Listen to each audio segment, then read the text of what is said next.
Hello, are you able to hear me? Can anyone respond? Yes, sir. Yeah. Shall we start or we have to wait for some more Yes, time? sir. Yes, sir. Wait a minute, sir.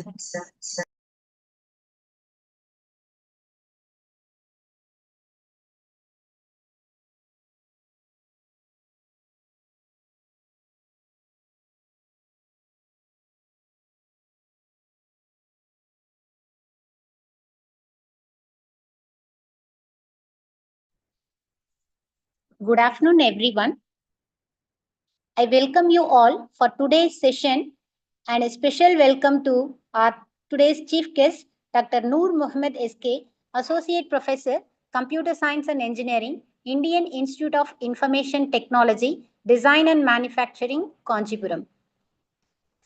He received PhD in Computer Science and Engineering, IIT Madras, MTech in Electronics Design and Technology, National Institute of Electronics and Information Technology, BTech in ECE from NBKR Science and Technology, Sri Venkateswara University, Tirupati. He is having 21 years experience along with 10 months, and his total research experience is 19 years, 11 months. His research interests are computer architecture, reconfigurable computing, network system design, VLSI design, hardware for AI, VLSI architecture for signal processing, high performance computing. He has completed 7 sponsored projects and 1 project is ongoing. He has completed 19 industrial consultancy works. He has guided 8 people already and for 2 people it is going on. He also sponsored many technical workshops, seminars. He has been the chief guest of many events. He has published 42 SCI, SCIE indexed and 44 Scopus indexed journals. He has published 6 papers in international conferences and he has been awarded for 2 best papers. We are very much proud to have you today as our chief guest, sir. Please carry on the session, sir. Thank you, sir, for your presence today with us. Thank you, sir.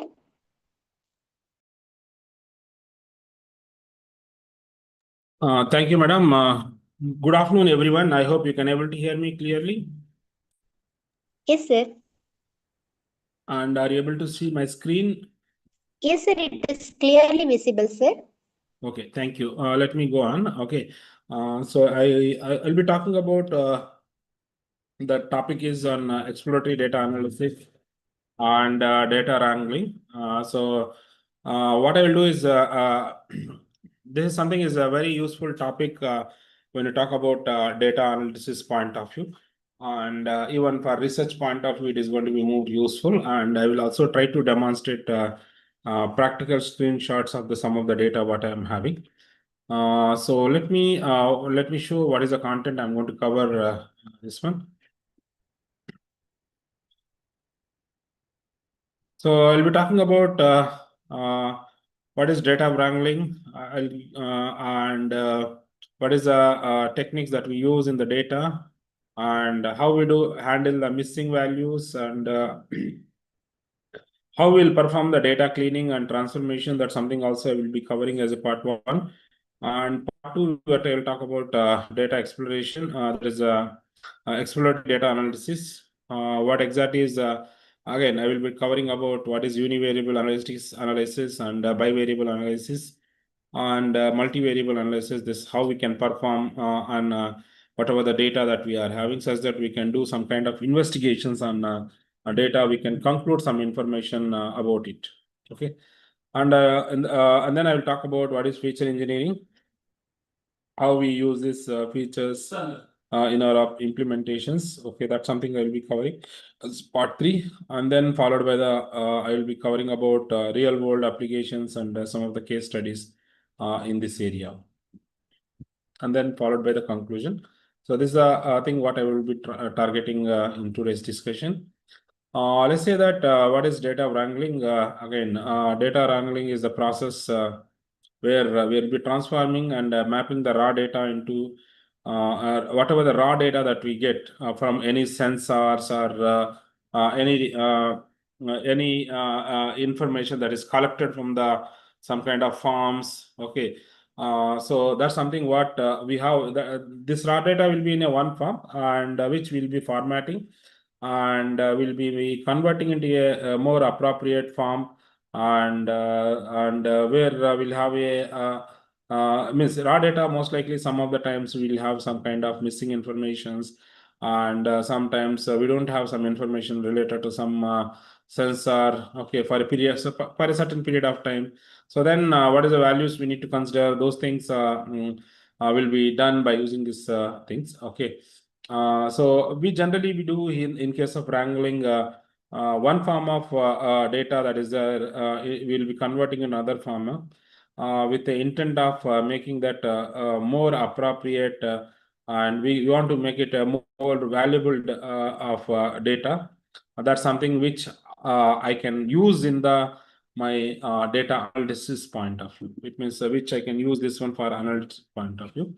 So what is the goal here is the data wrangling goal is to make data to be clean and TD. So that's something what our objective. And we want to create a structured data for convenient analysis, because if you have a missing data, if you have some values or zeros or something is not got it, so then analysis we cannot do completely. So that's something, that's one of the challenges in the analysis process. Then how we can recover this missing data, how we can structure the, is we are going to just create some kind of very structural information. That's something what we are trying to do. So actually what exactly we are trying here is we are handling imperfections like missing values and errors, those things which we are going to modify it. And again, why we need to do data wrangling is, you know, that around 80% of the time that whatever the data scientist spends, okay, and they will spend on that data preparation. That's something what majority of the study it says. That means this is one of the important topic where majority of the time is spent on the data manipulation. So again, when you are doing the data manipulation, or when you want to do data handling, we want to create a structural data. Then what exactly methods we need to follow? So those things will be covered here. And then again, as title is having a data wrangling, I mean exploratory data analysis and data wrangling. So once we get the structural data, what exactly we do is we are going to analyze the data set and summarize some of the main characteristics that what data exactly it represent, and even we use some kind of visualization mechanisms to represent the data in a more art form, such that we can extract some features, we can make some kind of conclusions based on the data. So what is the philosophy is followed here is it is not about formal hypothesis testing. It's about seeing that what data can tell us beyond the formal modeling. That's something what we are going to analyze when you talk about data analysis. Again, when you are doing the data analysis, what is the key goals here? If you look at, we want to uncover the patterns, whatever the data is going to show, and we want to find some kind of anomalies like abnormalities, some variations in the standard data to this one. Okay, that's something what we can identify. And at the same time, we can bring the relationship between the one variable to other variable, and what exactly happens if one variable is extremely stretched, the value of so in that case, other variable, how it is going to be impacted. So that's something also this analysis is going to help us, and it will help us to generate a hypothesis for further testing, and even we can do the feature selection based on the analysis, and even we can develop the appropriate model what we want to use for analysis point of view. So this is a basic definition of data wrangling and exploratory data analysis, and key goals what exactly we are targeting. So now let's understand that what is the fundamental data science workflow, because any data science is something is very common. It's one of the engineering technique that everybody should know, that how to handle this data. So if you look at here, when you look at first step is data collection. So that's something is what we need to do. Sorry. First step is data collection. That something is gathering the raw data. And once we get the raw data, again, typically this raw data, you may get it from the some sensors when you are talking about IoT sensors, that's something what deployed in the real field, or some kind of mechanical devices where something what I measure like temperature, humidity, and other kind of parameters. So that's something what I will collect. That something is data collection is the first step in the in this workflow. And once we have a data, that something is collected from the some technique what we are using.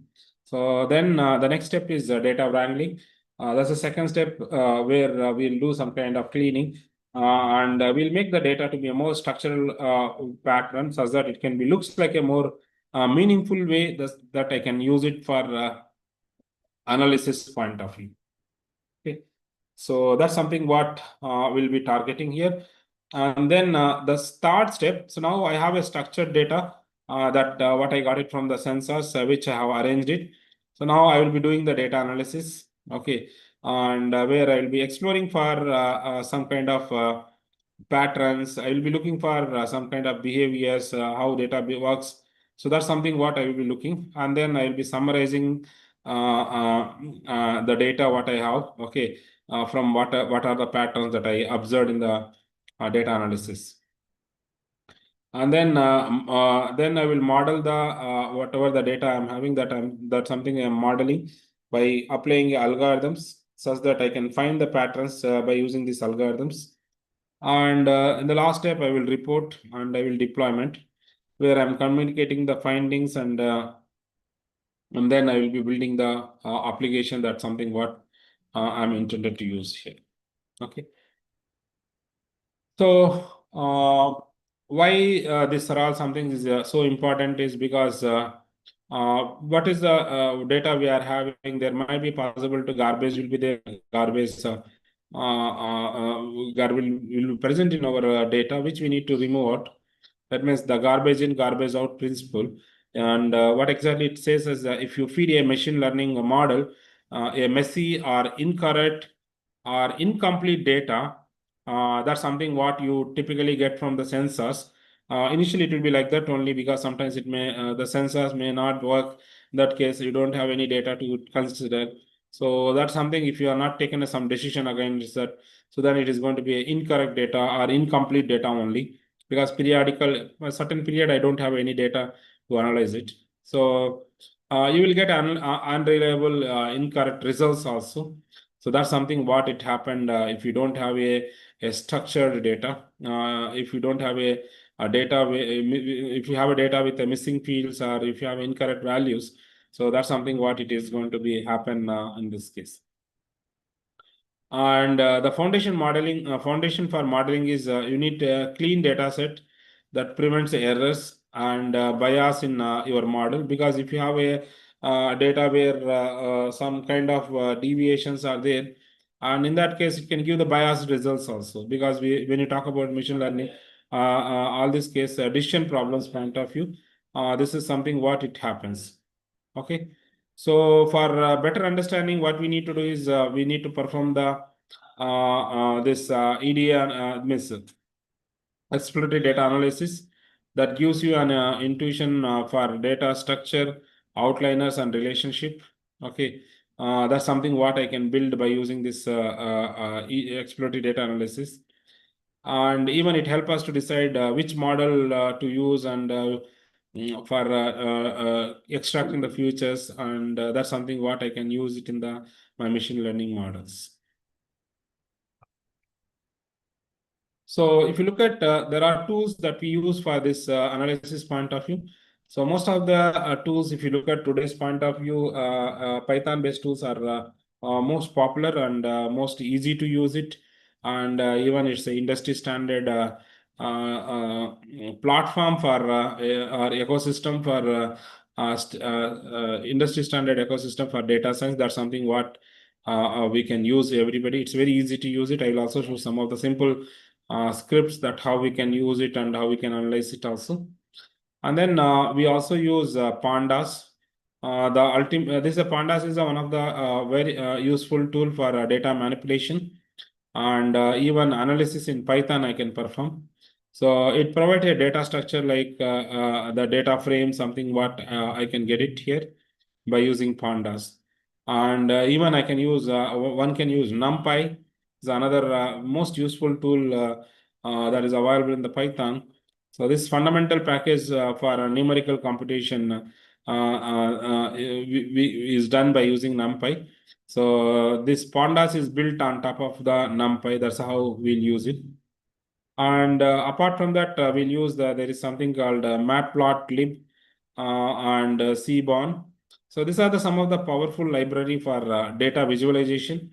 And similarly, cborn is built on the matplotlib, and it provides a more high-level statistical oriented interfaces that will provide to the user, such that you can plot and visualize the data, how it looks and other things. And so now what I will do is I'll just introduce you data set and other things. Okay. Before that, I want to show you that data set. Let me stop share and I will download that data. 1 second. I will just download that data. 1 minute.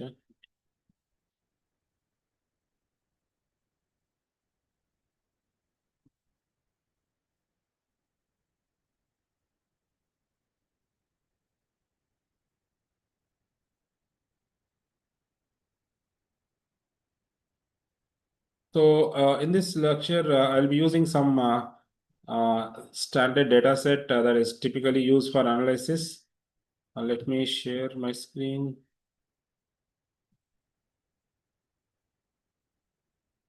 So what I will be doing is I'll be using some classical data, that is again something like Titanic data set. Throughout this lecture, I'll be using throughout the presentation such that you can learn that what is the data, what are the things, what are the data concepts that I'm mentioning, that will be that will demonstrated on this Titanic data set. Okay. And here there is somebody survived that says that 0 means no, 1 means it is survived. And P means P class ticket, it is a class ticket, there's a first class, second class, third class. So this is the labels that is given. 1 is the first, 2 is the second, third. And again, who is there? Is a male or female person who's there? And what is the age? And is there siblings and spouses on board? And is there parents and children on abroad? So that also, that relationship is that something what we want to extract. And what is a passenger fare? And what is an embark point? Embarkment point is something like you can see that Queenstown and Southampton, Cherbourg, something what we have. So essentially, we have taken the CSV file that is available in the this website, Kaggle website. So this is the data which we'll use and we'll do analysis here. Okay. So I'll also share you this link, and so that I'll also share my presentation later, and you can also try by yourself. Okay. And on this data, you have to download this CSV file from this. So let's move on.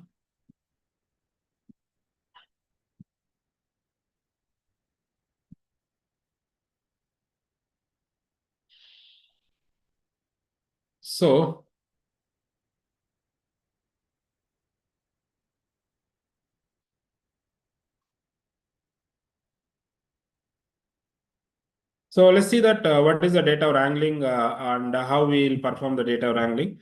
So with on this Titanic data set, that's something which I will explain you right now. So let me explain this. So first thing is we need to acquire data. And for that we need to load our data into the pandas data frame, because I mentioned that we have to load all the data into the data frame is a data structure that is going to be used. And for that reason, what I'm doing, I'm importing the pandas library, pandas, NumPy, and Matplot, and Cbeans. This is something what I'm importing this binary, files. Now I'm loading the data set. Again, my Titanic data set, whatever I'm having, it will be in the CSV file, which I'm loading into the DF variable. And this is a pd.read_CSV from read. This one I will load, and I'll load that one into the DF file. Even if you want to read some data that is from your Excel sheet, you can also use pd_read_Excel. If you have data in Excel format, or if you have data in the database, then you can use pd.read_SQL. And if you have your data in a JSON form, and then you can use this one. Okay, this way you can change it. Okay, so anyhow, I have a CSV file. That's something what I'm reading here. So now what is the thing is, first look at the data, what is happening. So what I will do is, once load the data, I will have a snapshot of the data frame, and which I can, where now it is loaded in the DF variable. So now I want to print the first 5 lines of the DF. So where I'm just using df.head. So it shows that first 5 lines of the DF it is going to show. Okay, the DF variable where all the data has been loaded. Okay, that's something is data frame. Okay, so even if you want to see the last 4 or 5 lines, you can use df.tail, and even you can show the random samples of 5. So by, in that case, df.sample you can use it. So typically this will help us to visualize the and visually confirm that data has been loaded from the my CSV file to the my DF variable correctly. And even I can see the column names and other things perfectly, such that I can understand that I have a data frame that is something is right now ready. So now once data frame is ready, then this is something what we will do here. And you can see that I am importing all the pandas, and I'm reading the CSV file. I'm printing this one. So now when I print this one, you can see that the passenger ID survived and place from where they have done, and what is the name, and sex and age, and what about SIP and siblings, and then parent and children. That's something what it shows. Even it has a continuity, is a ticket and fare. What is the ticket number and fare and cabin number, and where they have embarked. That also it will indicate. It means where they have boarded and other things. So now let's understand the structure to get the high level technical summary of data frame. So you can use this df.shape, so which will returns the tuple of the tuples of your rows and columns that is there. And that's something what it does. And df.info, which will provide a concise summary, including the index data type and the column data type, and non-null values and memory usage details will be given by df.info. And on the same lines, df.dtype, that shows that data type of each column. So that's something what this is going to help us to understand. So now observe again, if you look at, we can immediately see that the moment you open this, means when you print this one to the output, we can see age and cabin have missing values in the data frame, whatever I have downloaded. Again, age is a float, and which is fine, and we might want to change the what means sex and embarkment to the category of the type later. So that's something what you can, because there are some missing values, there are somewhere we don't have any information. That's something which we want to add it. So that's something what wrangling can do here. Okay. For numerical columns, we can get a statistical summary. Again, that's something what I can do, df.describe. So this generates the descriptive statistics that summarize the central tendency and dispersion and shape of data set distribution that is going to be provided by this command. And what we can do, what is the thing what we can understand from this command is, when we execute is, so the mean age is going to be 29.7 years, and 75% as a passengers paid a fare of rupees $31 or less, and with a maximum fare of $512.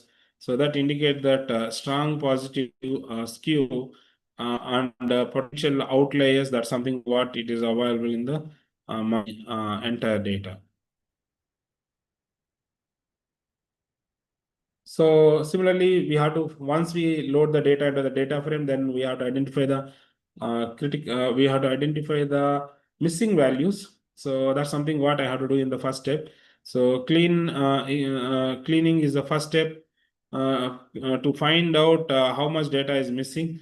And so then I can do that. I can return the data frame as a Boolean variable, whether it can be 0 or 1, like that I can make it.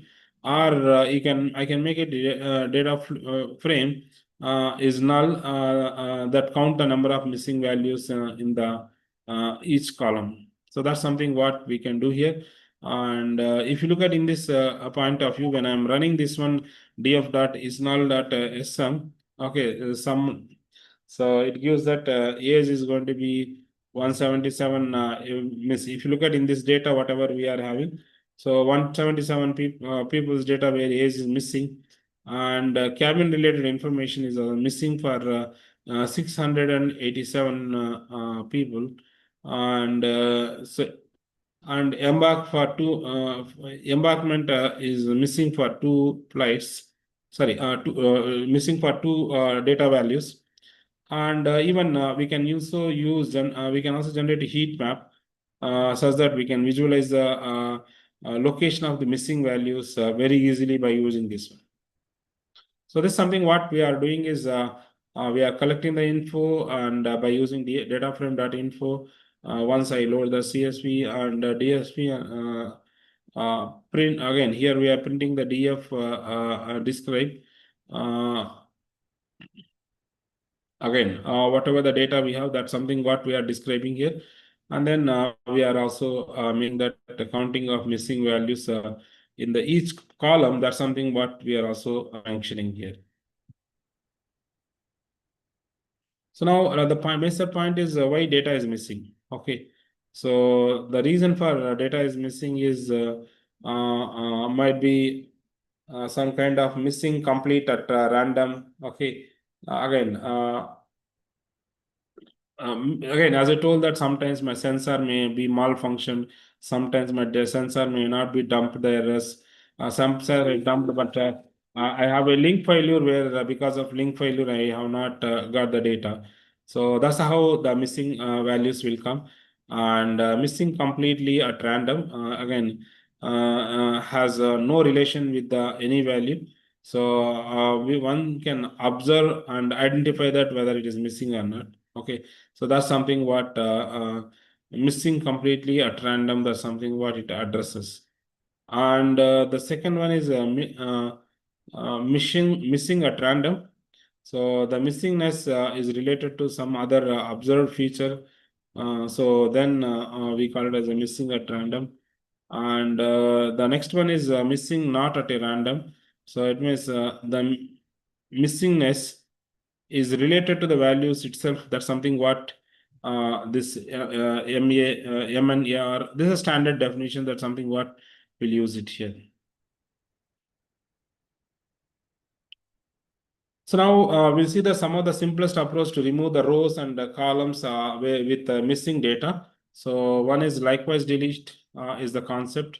So where we can remove the any row is containing a value. Okay. Removing any row containing a missing value. So this is the thing what data frame drop NA is going to do this command, and column deletion where we use data frame dot. So that's something what removes the entire column when I'm using this one. So this is one of the most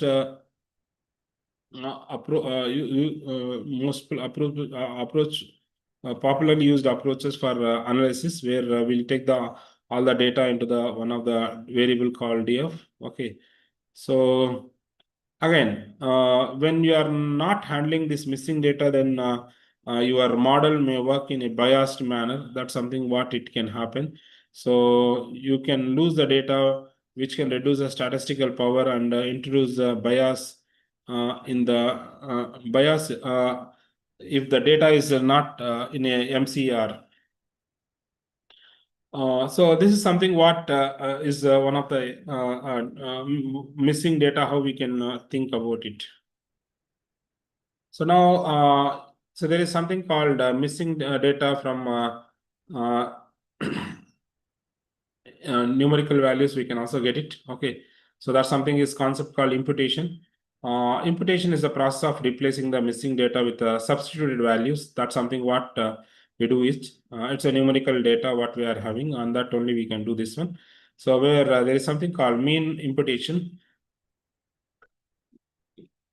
This is a one approach where we can use this command and I can perform the mean imputation, and then I have a median imputation, and in that case I can use this, the second command. And the third one is mode imputation. So this is the third one where I will do the mode imputation. That's something what I can use it here. So now let's understand that when I can use mean and when I can use median, this is something I will be covering here. So choice of a mean and median, it purely depends on the distribution of data, how it works. So typically what is mean means sensitive to the outliers. Most of the time, whatever the mean we are having, that something is sensitive to the outliers. If you have extreme values, then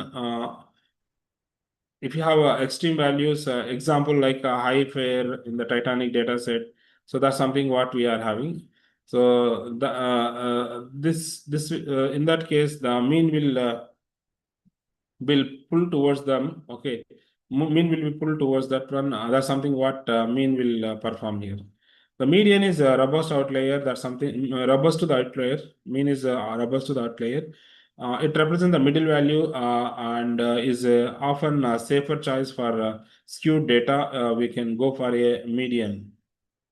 And if you look at in this data set, so we have a column called age and distribute. This age is reasonably distributed symmetrically to each other to work on it.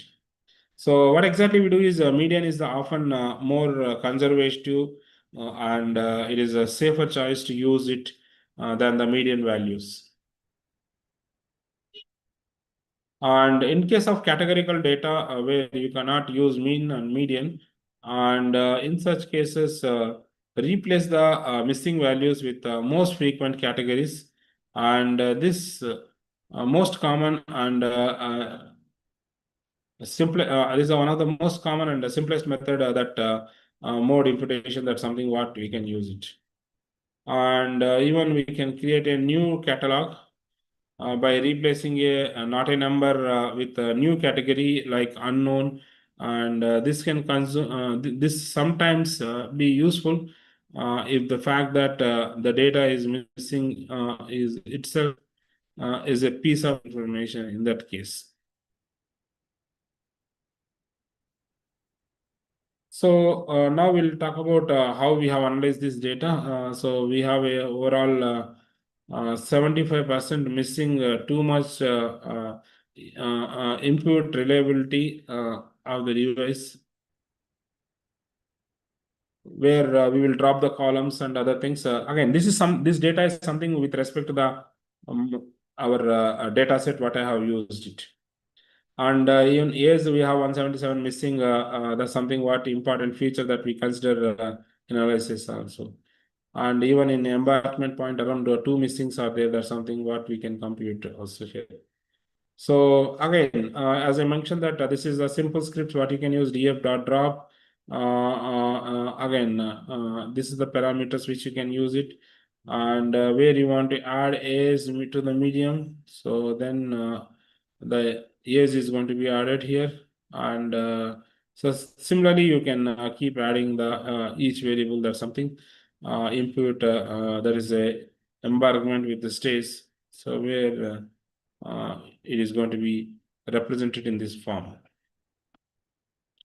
So this is something what data handling. That's something what we have done with the above commands, and this is how we got it. So where you can see that one is drop the carbon column, and input the years with certain medium, and input the number with the mode, and similarly verify that there has been no missing values. That's something what we are having here.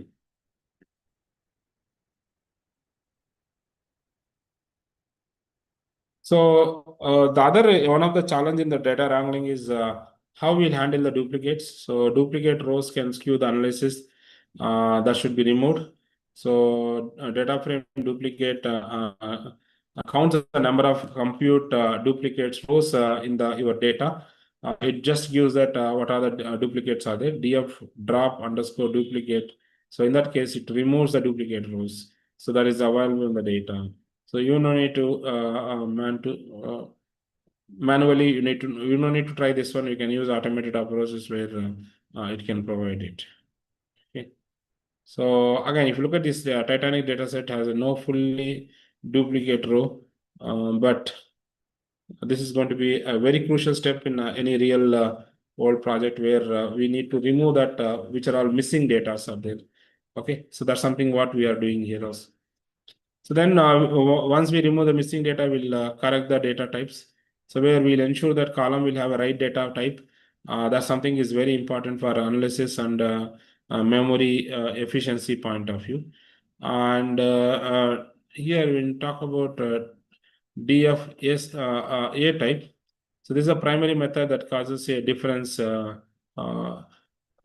data handling. Okay. Example is let's say that we have considered a P class where passenger class, that is going to be a class A 1, 2, 3 like that we have considered. But represent the categories, let's change it to the object or category type such that we can ensure and treat such as this kind of plots. So what I'm doing here is I'm just using the df dot types and where I'm printing, and even class and categories also. That's something what I'm printing here. So that's something what I can do here.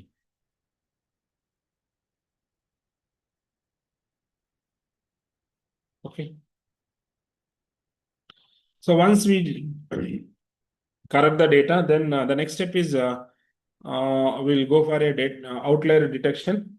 So what is outlier is an observation that lies an abnormal distance from the other value. So in a random sample of population, we call it as a outlier. So again, why this is important means they can be legitimately interesting. I mean, they can be legitimate, and it can interesting data point that can be available, which I can extract here. Even they can have errors in the data entry, and they can heavily skew the statistical measures and affect the performance. Okay. So if you look at, we'll use box plot for that's the best way to represent visualize the data. So box plot, the in quartile range, that's something what we can use it. Okay, and there are features. The line in the middle median, that's something which we'll also identify, and then we'll use this one in the printing. Okay, typically to visualize the outlier, we'll use this command, and we'll print it. Okay, so you can see that we are visualizing as a block plot. So that's something what you can observe here in this screenshot.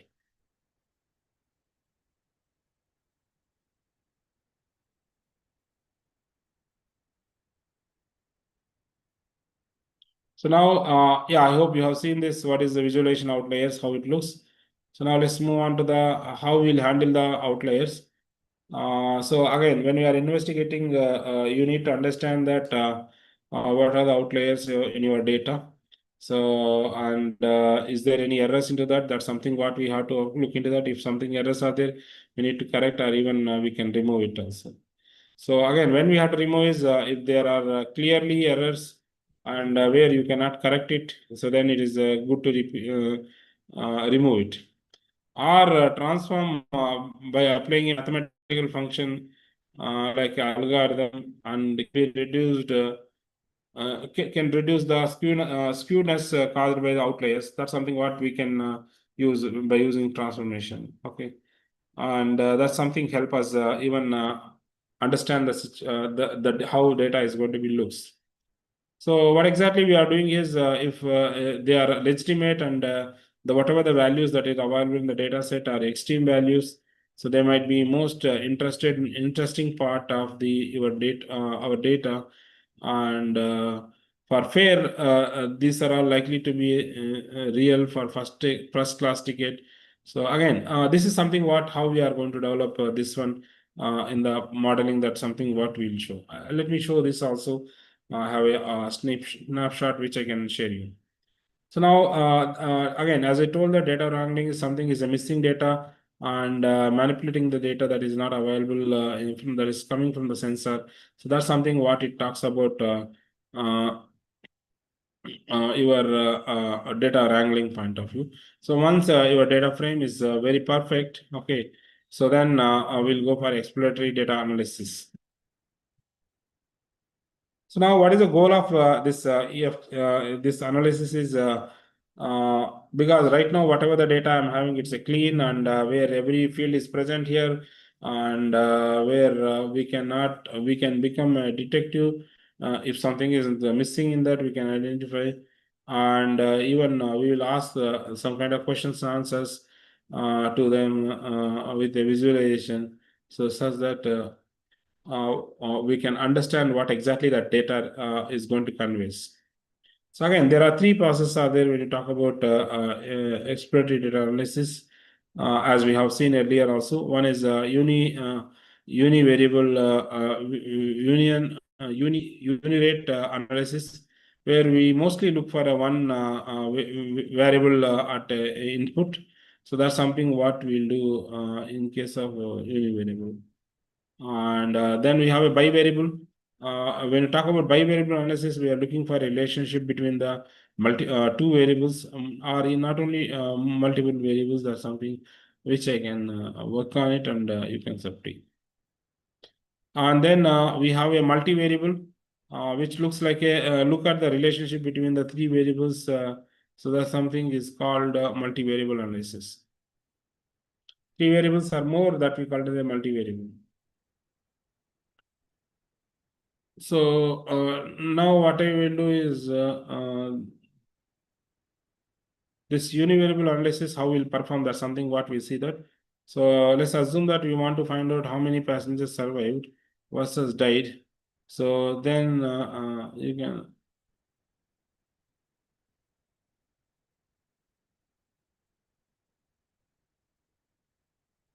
Yes. Yeah, are you able to hear me? Okay, fine. So now I'll just show you this univariable analysis, how we can do is simple. Again, on this CSV dataset, what we have. So we'll be taking in a data frame, and I will count that, and I will use count plot that is x equal to survived, and for the data set what I'm having, and I can insert the table title like this, whatever you are seeing, and so then I can plot it. That's something what you can see here. So where we have a y-axis is going to be count. That's something what this small snippet is going to show. So this gives the my my bar chart. So that's something what I can print it by using this Python framework. Okay, so similarly, other variables also we can visualize. We can visualize the count for sex, P class, and embarked. So again, more what this data says is more males than females, and the third class was by far the largest. That's something what we have in the data set, and most people are come from the Southampton. That's something what this data is going to represent. When I try to visualize this data in the bar graphic point of view. So this is going to be bar graph. That's something what we got it from the our data set, that CSV file. So what exactly we'll get from the univariable analysis is what was the age and fare, that is the distribution of the passenger. That's something what we want. So typically we'll measure this one either using a mean or median approaches, okay, or even we can use standard deviation from that, we can do it. And again, let's say that this age and fare, which we want to do histograms, and there where we want to box plot. So that's something what we'll be visualizing. So a histogram that shows the frequency distribution of single numerical variable, which will helps to understand its shape, how it is going to do. If you look at in this point of view, where the age distribution is roughly bell-shaped and but skewed slightly to the right. So that's something what you can say that.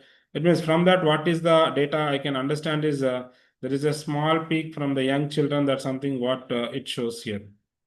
Okay. So see that there is a small scope, lesser number of young children are there. There's a more number of these people are available. So that's something what this visualization help us to understand that the age distribution among the passengers that is present in this Titanic ship. Okay. So age distribution of the passengers where there is a more numbers that is going to be there in these things.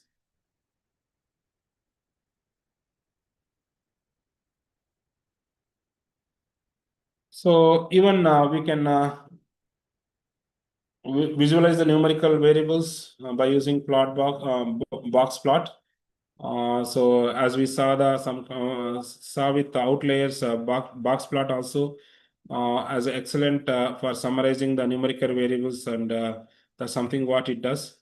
So if you look at this block spot, what I'm showing is clearly shows that most fares are concentrated at the lower end, and with a long tail with a very high fare values outliers.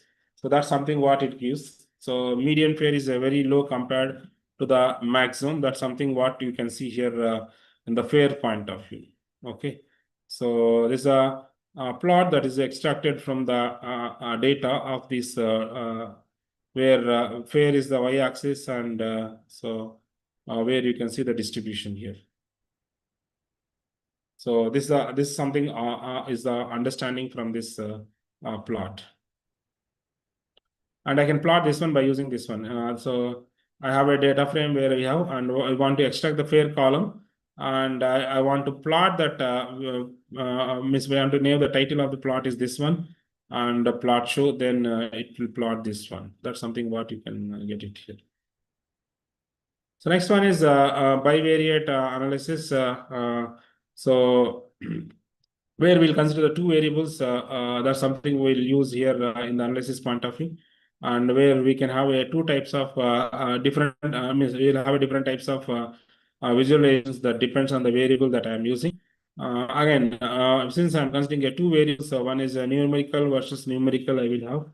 Mostly we'll use scattered plot and heat maps. That's something what I will use, and where we'll do correlation on this data points.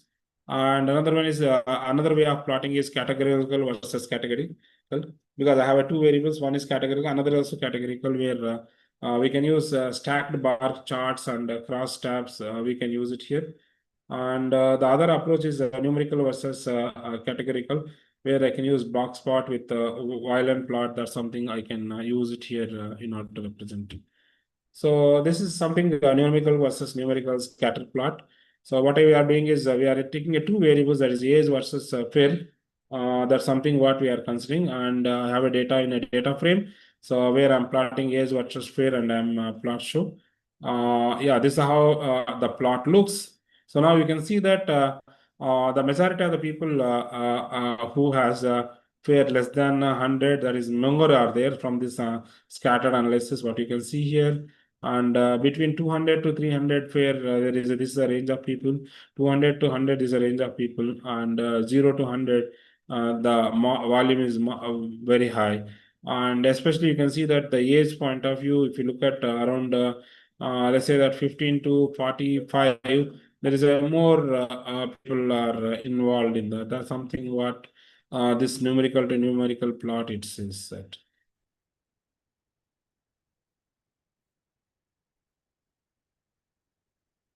Yeah. So this is the example of the code under this one. What is the thing? because I have taken the means I have run and I put the snapshots so that you can understand. So similarly, we have a scatter plots for where we can give more visualization since we can provide here. So that's something what I can do. And so this will quantify the correlation. So again, we can have a correlation coefficient that gives the numerical values. So where we can have a +1 for perfect positive linear relationship, -1 for perfect negative linear relationship. We can have when you say 0, there is no linear relationship, and that's something what we'll be having here, and where I'll just hide this bar 1 second. Yeah.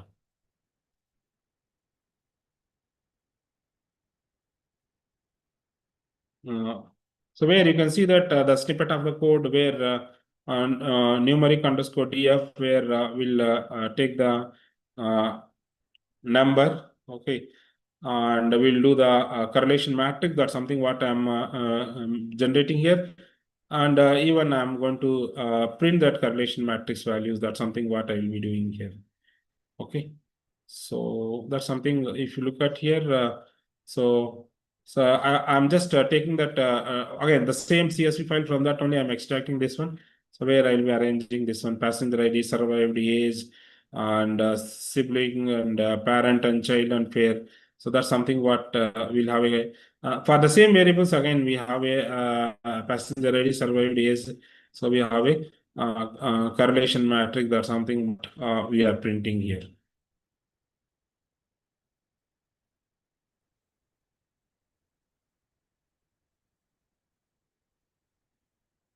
Yeah. Now, whatever the correlation, we can also visualize this one by using heat map.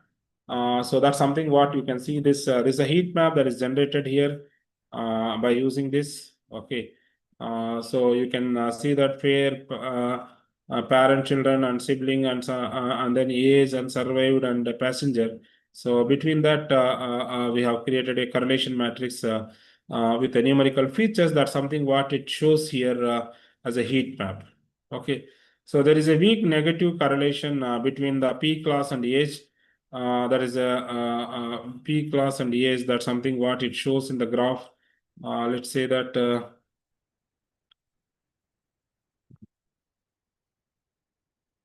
yeah, I have age, and P class is something is passenger class. That's something what they belongs to that. Okay, so again, a moderate negative correlation between the P class fare that is going to be high class and the low number.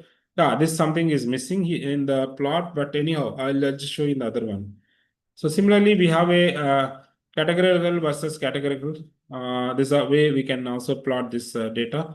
So what is the relation between the survival and passenger class? So that's a one class. That's something what it talks about categorical versus categorical. A table that's showing the frequency distribution of variables by using PD crosstab. We can print this one. Okay, and let me show that when we plot like this. So where you can see that this is because P class passenger class we have first class, second class, and third class, and y-axis you can see the count and how many survived, how many in the class. That's something what it shows. Okay, so 1 means it is survived, 0 means it is not survived. That's something what it represent. Okay.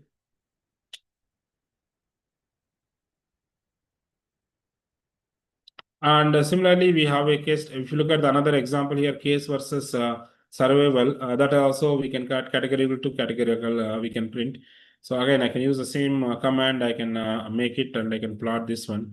So that's something is. So again, if you look at male versus female, the survival more female is there than the male. That's something what the data suggests when you are extracting from that. Okay. So where you can see in the y-axis, there's a count. Okay. So similarly, we have a numerical versus categorical. So does the again, if you look at here, does the age distribution is differ for those who survived versus those who didn't survive? So that's something what we can plot. So here we can compare the numerical distribution across the different categories by using box plot or violent plot. That's something what I can do here, and I can do. So where I'm x-axis, I'm taking a survived, y-axis age, and that's something which I will be printing here. So this age and survived information, and where I'm plotting this one. So similarly, P class versus age also you can do on the same line. So this is also category numerical versus categorical. Example is numerical versus category. This is something is P class versus age. So you can see that the P class is the x-axis, one age is this one, and first class is the more thing. This is the age distribution. Second class age distribution, and the third class passengers related age distribution data what it shows. So if you look at here, still now what we have done, we have taken the data, we have made the data is more meaningful by using data wrangling, and then we did some kind of analysis. So whatever the analysis we have done, that something is summarized here. So if you look at from the data, so more people died than the survived. That is the one of the thing which we can conclude here when you look into that graph. And similarly, gender point of view, females have significantly higher chances of survival. That's something what we have seen in the plot. And when you talk about first class passengers has much higher chances of survival than the third class passengers. That's something also we observed from the data. And the younger people seems to have had a slightly better survival rate than the older passengers that were likely to be in the first class, because majority of the older passengers are there in the first class. That's something what you can see here. Now, here's majority of the thing. Younger passengers, this is the thing. Okay. And higher fare correlate with the higher survival. So that's something also which we have seen. Fare versus means P class versus survival. There is a plot which we have done. Survived versus age, and this is something what we have. And there is somewhere we have a class versus this is a class versus count. So this is you can see that first class has a good value things, what you can see here.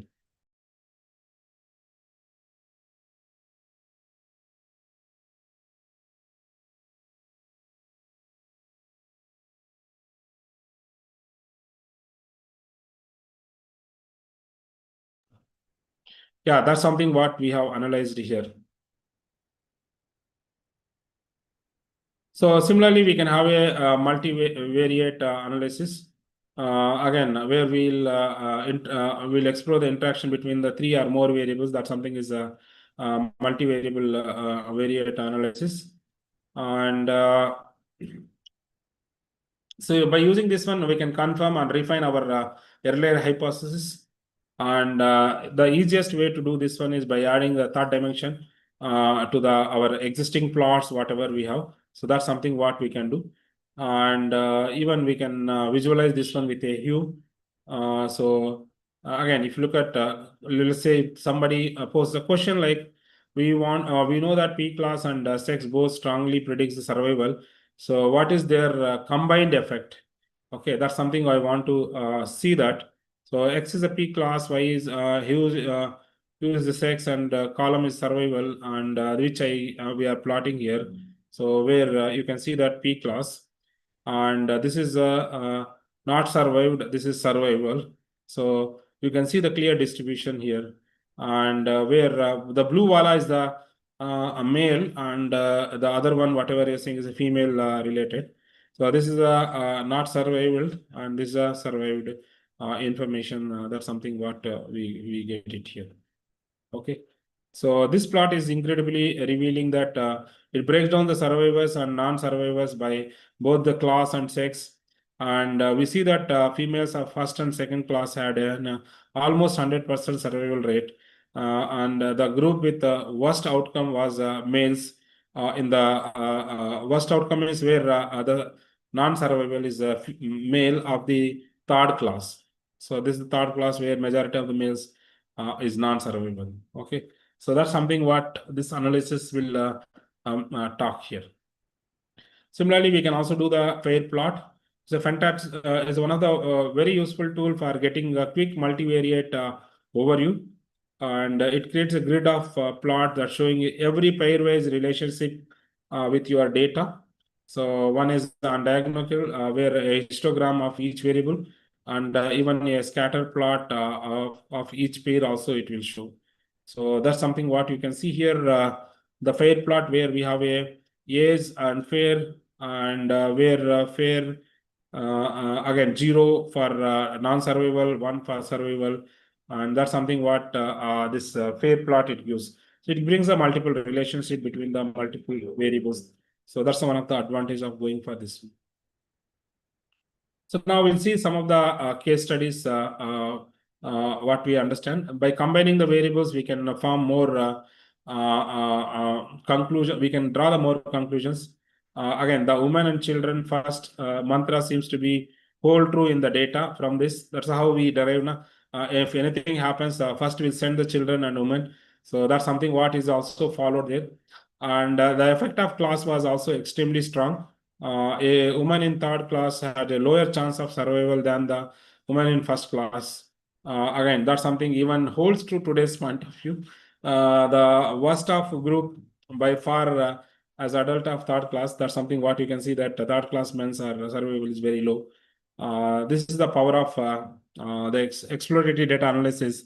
So which will help us moving from a single observation to the complex or even interacting stories which we can build based on the data that we are having in our hand. So now with this, we understood what is the exploratory data analysis, how we'll perform. So now we'll talk about feature engineering. So where we'll create a new information. Feature engineering means where it's a process of using some kind of domain knowledge to create a new features. Again, features also count as variables from the existing raw data. The major goal here is to make the underlying patterns as more accessible to the machine learning algorithms. So that's something what we'll do. So it's also called as a secret sauce of machine learning. So now how we can do is this one is we'll creating a family size. Let's say that we have a two columns, siblings and spouse, and parent and children's. So where we can combine this total as a family size, and where we can do the analysis here. Again, this is a simple script that we have written where we want to analyze the new features versus survival. So where X is the family size, U is the survivor, and that's something what we have taken. So survival count from the family size, that's something what we have taken. So when we plot this one, you can see the data. So family size related data, X-axis is the family size, Y-axis is the count, and 0 is the non-survival, 1 is the survival. So that's something what the family size is given here. So again, what is this says that passenger who were alone had lower survival chance. That's something what it says. Small families, people with 2 to 4 people has a best survival rate. Again, people with the 2 to 4 is having a best survival rate. That says okay. Very large families has a poor survival rate. This is a more powerful feature that even I can get it. You can see that 2 to 4 were more survival than the other things. So similarly, extracting the titles from the names, again, overall, whatever the data that we have. So you want to extract that overall Mr., Miss, and Mrs., Masters, all the things. That's something what we want to analyze is. So that's something what this is a small script which we can write it, and where we can extract those data related prefixes. That's something what we are doing here. There are Misters are 240 and Mrs. are 70, Misters are 72, Masters are 20, colonels are 2, and these are all how it is going to be extracted. And sometimes it's very useful to convert the continuous variable like A's into a categorical one. This is called binning or discretization. That's something what we call it. Okay. And this can also sometimes help us to model and capture the nonlinear relationship between the variables. Okay. So that's something what we are plotting here, binning the numerical data. So where we have a child, teenager, adult, and senior, and where the y-axis is the count, and where you can see that survived and one is survived, 0 is non-survivable, how it has. And yeah, so this is something, whatever the topic we have seen, exploratory data analysis is one of the useful topic in the finance application point of view. So where we can do the fraud detection by analyzing the transaction patterns to identify the anomalies, again, abnormalities we can identify, and even outliers, outliers that signal the fraudulent activity we can identify by using this one. Even we can perform the credit scoring, and where we wrangling the customer data with income, debts, and payments history to explore the factor about, we can predict the loan defaults and other things. Similarly, we can also do algorithmic trading, where we can perform the EDA on historical stock price data to identify the patterns and relationship that can inform the trading strategies. Even we can use in the healthcare, where patient diagnosis, where we explore the patient data like symptoms, lab results, and medical history to find the correlation that can help us in diagnosing the diseases. And similarly, hospital operations, where we can analyze the patient admission rate, length of stay, resource usage to identify and bottlenecks and improve efficiency. Again, this is one of the today's biggest challenges when you talk about hospital is bed management. Okay, whether the bed is available once one patient join, how many days he'll be there to recover and leave. Okay, that's something is we need to have some information such that we can predict that by this day I can get this many beds are empty, and such that I can use it. And similarly, even I can use drug discovery, where we can wrangling and exploring the data from clinical trials to assess the drug efficacy, and identify the potential side effects we can do here. And even we can use in the marketing and the e-commerce point of view, where customer segmentation, where use the exploratory data analysis on customer demographics, purchase history, to identify the distinct customer groups. We can do that, who are all high spenders, who are all loyal customers. Even we can do the recommendation engines, where we can analyze that which products are frequently brought by the together to build by the customer, who brought this one. Those are all we can do. And even we can explore the behavior of the customers who has left, or to identify the patterns, we can use this one.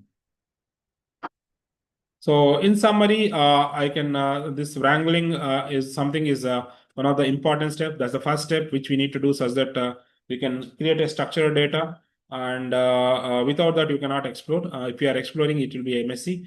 So clean your data first before analyzing it, and use the GIGO. That's a real-time quality of your analysis models is completely dependent on the quality of your data, and everything whatever you are getting, you visualize that one, and don't rely on the summary statistics. Visualization reveals the story, and what exactly happens, that is also it gives. And this exploratory analysis is also asking about what if this is something is happens, and some analysis I can do, and some intuitions I can, some questions whatever we are posting, it will answer. And it's an iterative process. We'll often find something very useful, and where we'll do this one repeatedly. So again, I have given some of the simple script which I'll share the presentation, and you can also try this. And this is some of the things which will be very useful in the research point of view.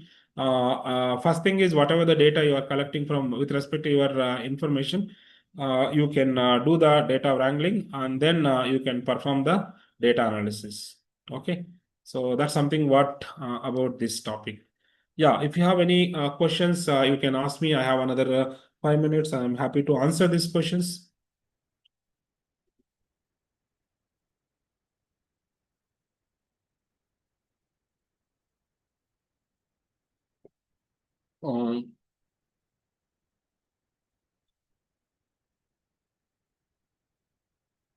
So there are, if you want to practice, what you do is you can use this Kaggle dataset and understand the every parameter, and then try the scripts, whatever I'm sharing.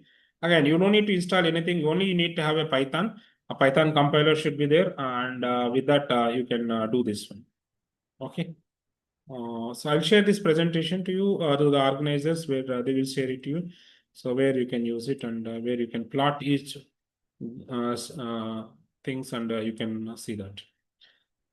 Yeah, this is whatever the things I have shared. The scripts are very useful for any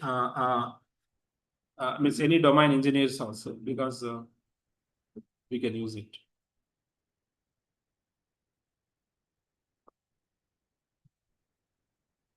Yes, if you have any questions, you can ask me.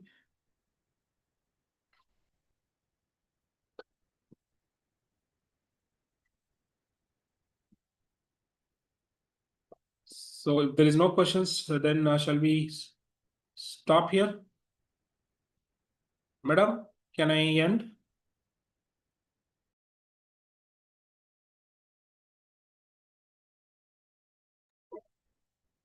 Participants, if you have any queries, can ask your queries now.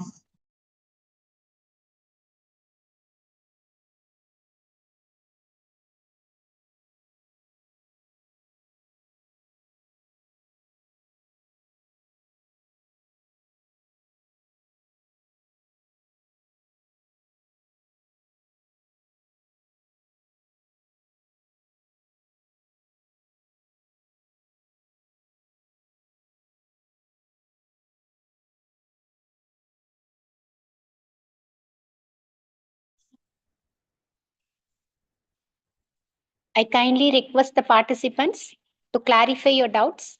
Our guest is waiting. If no queries, we will end up this session. Thank you, sir. Thank you so much for your enlightening speech today. It was really an insightful and inspiring speech to us. For your eminent talk today, we are giving heartfelt thanks to you, sir. Thank you for your wonderful session today. And we give our fullest thankfulness to you, sir. Thank you, sir. Thank you, madam. Thank you very much. Thank you all.